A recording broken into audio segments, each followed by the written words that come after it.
Après les annonces du président, les fournisseurs d'énergie font la grimace. Ce jeudi 5 janvier, devant une délégation de boulangers présents à l'Élysée pour la galette de l'Épiphanie, Emmanuel Macron a déclaré son ras-le-bol des numéros verts, mais aussi ses mesures de protection pour les petits commerçants face à l'envolée des prix des factures énergétiques. Parmi ces mesures, le président a demandé aux fournisseurs d'énergie de renégocier leurs contrats et tarifs avec les TPE pour revenir aux tarifs de référence établis par la Commission de régulation de l'énergie en fin d'année 2022, soit 285 € au mégawattheure.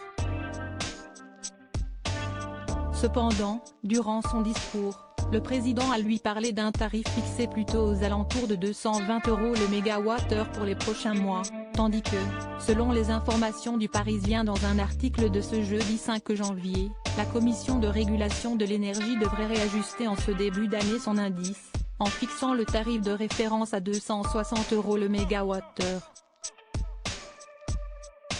Pour un acteur de la filière de l'énergie interrogé par nos confrères du Parisien, rien n'est clair.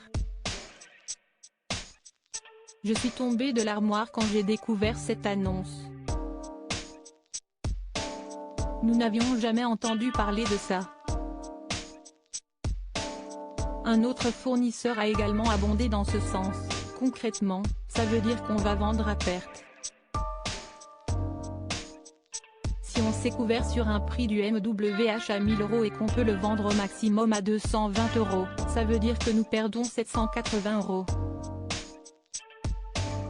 Ce n'est pas tenable. Et je ne suis pas sûr que ce soit légal. Reste donc à savoir par quel jeu d'équilibriste le président de la République, les fournisseurs d'énergie et les commerçants vont pouvoir trouver un terrain d'entente où tout le monde sera satisfait. Emmanuel et Brigitte Macron aux États-Unis, bain de foule à leur arrivée à la Nouvelle-Orléans. Emmanuel Macron, son interview hors du commun. Ce défi autour des prix de l'énergie n'est d'ailleurs pas le seul que le président et son équipe gouvernementale vont devoir relever durant ce mois de janvier. L'année 2023 commence sur les chapeaux de roue pour l'exécutif avec une série de mesures et de projets de loi à mettre en place, notamment la controversée réforme des retraites. Parmi tout ce tumulte, le président a tout de même profité d'une petite bulle extraordinaire. Ce samedi 7 janvier, France 2 diffuse son émission Les Rencontres du Papotin dont il a été l'invité exceptionnel.